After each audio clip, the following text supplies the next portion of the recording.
ಈಗ ಸರ್ಕ್ಯುಲರ್ ಪ್ರಕಾರ bank details ಎಂಟ್ರಿಯನ್ನು ಖಜಾನೆ 2ದಲ್ಲಿ ಎಲ್ಲ ಡಿ ಡಿ ಒಗಳು ಮಾಡಬೇಕಾದ್ರೆ ಯಾವ ರೀತಿ ಪ್ರೊಸೀಜರ್ ಅಂತೇಳಿ ನೋಡೋಣ. ಡ್ರಾಯಿಂಗ್ ಆ್ಯಂಡ್ ಡಿಸ್ಪರ್ಸಿಂಗ್ ರೋಲನ್ನು ಸ್ವಿಚ್ ಮಾಡಬೇಕು. ಮಾಡಿ ಸಬ್ಮಿಟ್ ಕೊಟ್ಟ ನಂತರ ಬಿಲ್ ಪ್ರಿಪ್ರೇಷನ್ ವೆರಿಫಿಕೇಷನ್ ಅಂತಿದೆ.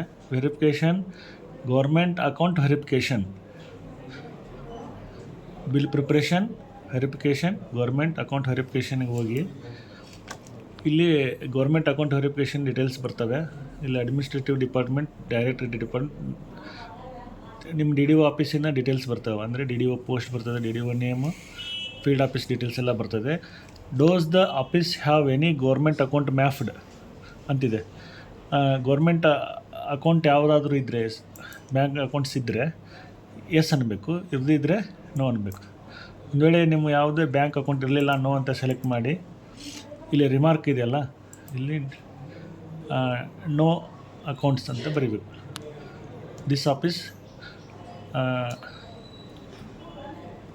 Office not have any government accounts ಅಂತ ಬರೋದು ಇಲ್ಲಿ ಸರ್ಟಿಫೈ ಮಾಡ್ಬೋದು. ಒಂದು ವೇಳೆ ನೆಕ್ಸ್ಟ್ ಯಾವುದೇ ಬ್ಯಾಂಕ್ ಅಕೌಂಟ್ ಇರದೇ ಇರ್ತಕ್ಕಂಥ ಆಫೀಸ್ ಇಷ್ಟು ಮಾಡಿ ಸರ್ಟಿಫೈ ಮಾಡಿದರೆ ಮುಗಿದೋಗ್ತದೆ.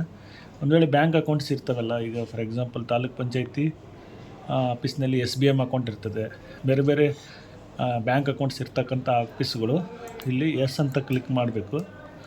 ಮಾಡಿ ಇಲ್ಲಿ ಬ್ಯಾಂಕ್ ನೇಮನ್ನು ಸೆಲೆಕ್ಟ್ ಮಾಡ್ಕೋಬೇಕು. ಫಾರ್ ಎಕ್ಸಾಂಪಲ್ SBI ಅಂತಿದ್ರೆ SBI ತಗೋಬೇಕು, ಸ್ಟೇಟ್ ಬ್ಯಾಂಕ್ ಆಫ್ ಇಂಡಿಯಾ. ಆಮೇಲೆ ಬ್ಯಾಂಕ್ ಬ್ರಾಂಚ್ ಕೊಪ್ಪಳ,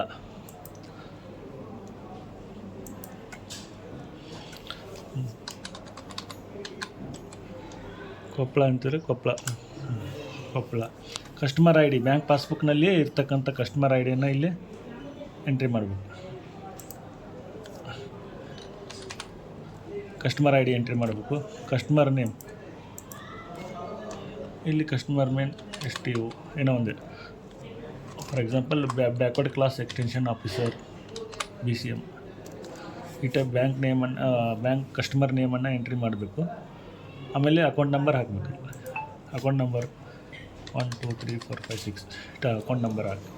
ಆಮೇಲೆ account type, cash current account ಇದೆಯಾ, ಲೋನ್ ಅಕೌಂಟ್ ಇದೆಯಾ, ಸೇವಿಂಗ್ ಅಕೌಂಟ್ ಇದೆಯಾ, ಯಾವುದಿದೆ ನಿಮ್ಮದು appropriate bank account ಟೈಪನ್ನು.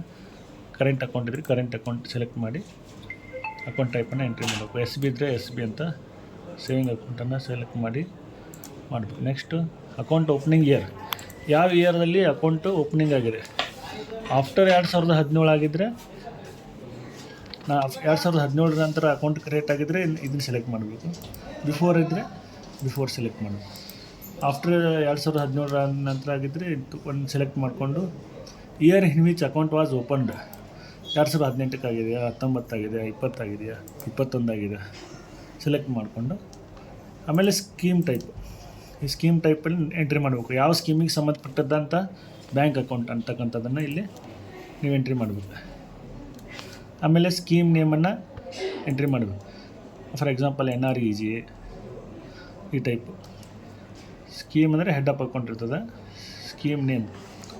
Next agency name, purpose operating the account, ಯಾವ ಉದ್ದೇಶಕ್ಕೋಸ್ಕರ ನೀವು ಅಕೌಂಟನ್ನು ಓಪನ್ ಮಾಡಿದ್ದೀರಿ ಅಂತಕ್ಕಂಥದ್ದನ್ನ ಇಲ್ಲಿ ಬರೀಬೇಕು. Next dose the account receive government funds, ಆ ಬ್ಯಾಂಕ್ ಅಕೌಂಟಿಗೆ ಯಾವುದಾದ್ರೂ ಗೌರ್ಮೆಂಟ್ ಅಕೌಂಟ್ ಬಂದು ಜಮಾ ಆಗ್ತಿದ್ರೆ ಎಸ್ ಅನ್ನಬೇಕು, ಇಲ್ಲಾಂದರೆ ನೋ ಅನ್ನಬೇಕು. Is the account audited yearly, ಆ ಅಕೌಂಟು ಪ್ರತಿ ವರ್ಷ ಆಡಿಟ್ ಆಗಿದ್ದರೆ ಎಸ್ ಅನ್ನಬೇಕು, ಇಲ್ಲಾಂದರೆ ನೋ ಅನ್ನಬೇಕು. ಆಡಿಟ್ ಆಗ್ತಾ ಇದ್ದರೆ ಎಸ್ ಅನ್ನಬೇಕು. Is the valid government order available, ಈ ಅಕೌಂಟ್ ಓಪನಿಂಗ್ ಮಾಡಲಿಕ್ಕೆ ಯಾವುದಾದ್ರೂ ವ್ಯಾಲಿಡ್ ಗೌರ್ಮೆಂಟ್ ಆರ್ಡರ್ ಇದ್ದರೆ ಎಸ್ ಅನ್ನಬೇಕು, ಇಲ್ಲದೇ ಇದ್ದರೆ ನೋ ಅನ್ನಬೇಕು. ಗೌರ್ಮೆಂಟ್ ಆರ್ಡರ್ ನಂಬರನ್ನು ಎಂಟ್ರಿ ಮಾಡಬೇಕು. ಯಾವುದೇ ಒಂದು SB ಅಕೌಂಟನ್ನು ಅಥವಾ ಕರೆಂಟ್ ಅಕೌಂಟನ್ನು ಬ್ಯಾಂಕ್ನಲ್ಲಿ ಸೆಳಿಬೇಕಾದ್ರೆ ಗೌರ್ಮೆಂಟ್ ಆರ್ಡರ್ ಇರ್ತದೆ. ಆ ಗೌರ್ಮೆಂಟ್ ಆರ್ಡರ್ ಇದ್ದರೆ ಗೌರ್ಮೆಂಟ್ ಆರ್ಡರ್ ನಂಬರ್ ಎಂಟ್ರಿ ಮಾಡಬೇಕು. ಆಮೇಲೆ is valid government order available yes ಅನ್ನಬೇಕು. ಆಮೇಲೆ ಅಕೌಂಟ್ ಟು ಕಂಟಿನ್ಯೂ ಎಸ್ ಅಂತಂದು ಆ್ಯಡ್ ಅಂದು ಸರ್ಟಿಫೈ ಮಾಡಿಬಿಟ್ರೆ ನಿಮ್ಮದು government bank account creation complete ಆಗ್ತದೆ. ಓಕೆ, ಈ ರೀತಿ